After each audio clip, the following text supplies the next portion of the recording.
बड़े दुख की बात है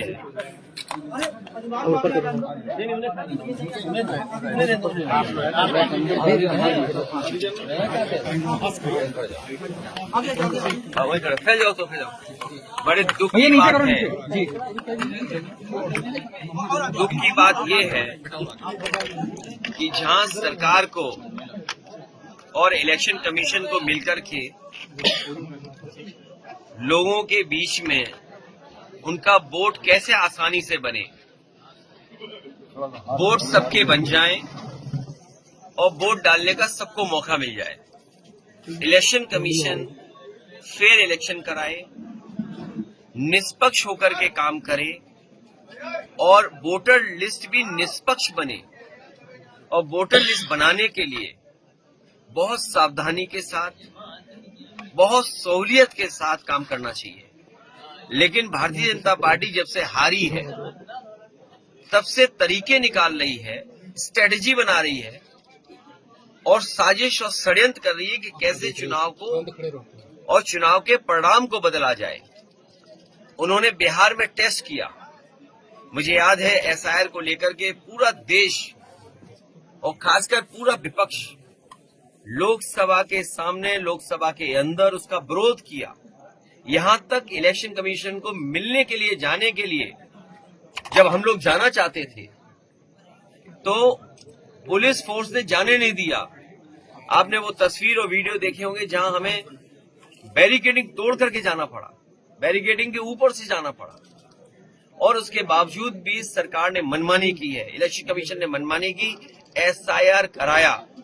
और एसआईआर में डेटा जो आया है वो डेटा ये बताता है कि जहां जहां वोट कम हुए वहां पर विपक्ष हारा है।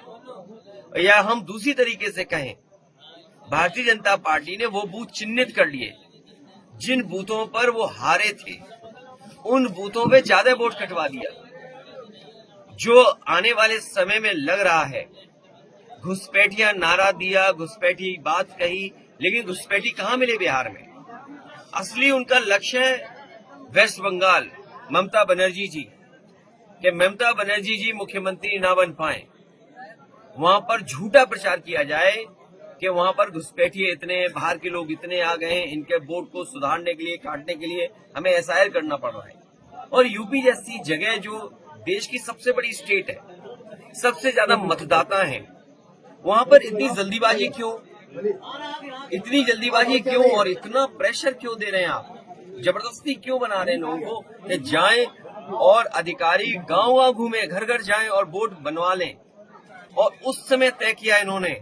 मैं बड़ी जिम्मेदारी के साथ पत्रकार साथियों से कहना चाहता हूं, इन्होंने निकलवाया कि शादियां कब ज्यादा हैं, त्योहार कब ज्यादा पड़ेंगे, शादियों में लोग जब व्यस्त रहेंगे उसी समय जानबूझ करके इलेक्शन कमीशन ने बीजेपी से मिलकर के वो तारीखें तय की हैं। तारीख बीजेपी ने दी है और एसआईआर के लिए घोषणा इलेक्शन कमीशन ने किया।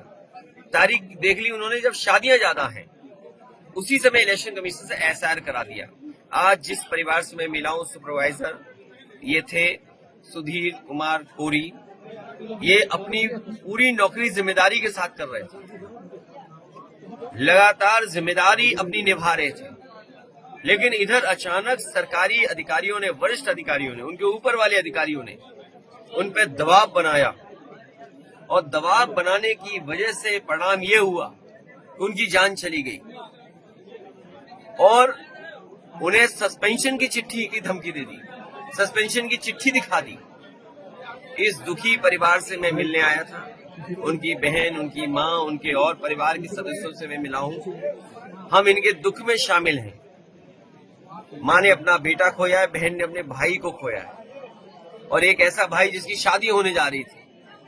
सोचो, लोकतंत्र को मजबूत करने के लिए बाबा साहब भीमराव अम्बेडकर जी के साथ जो संविधान है, और लोगों को समय भी नहीं दे रहे हैं आप, और एक फॉर्म, 2 फॉर्म, 3 फॉर्म घर घर बांटिए आप फॉर्म।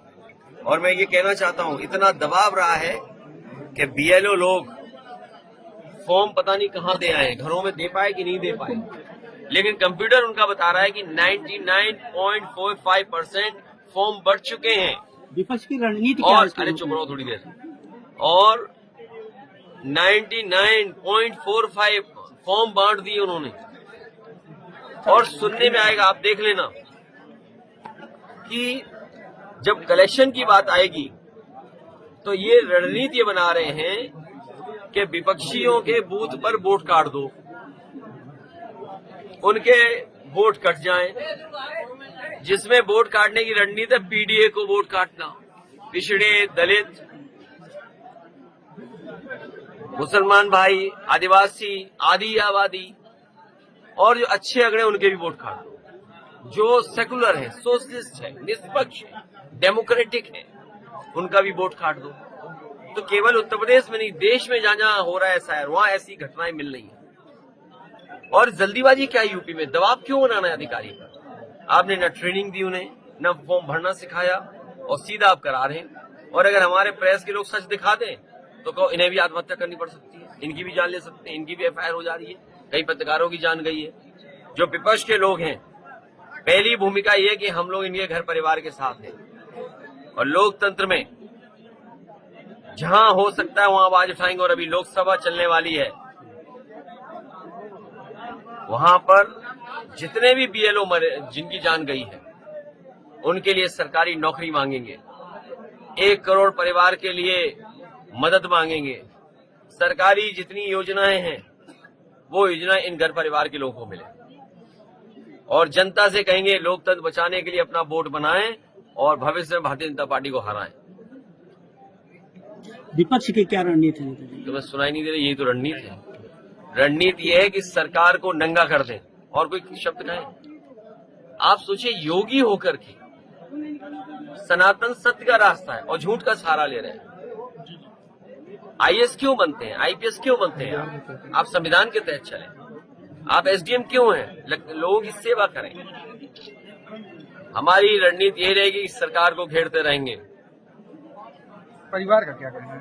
परिवार को हमने 2 लाख की मदद की है, और परिवार जो तहरीर देगा हम उनकी मदद करेंगे। लेखपाल संघ द्वारा प्रदर्शन किया जा रहा है, एसडीएम साहब के ऊपर मुकदमा नहीं लिखा जा रहा है।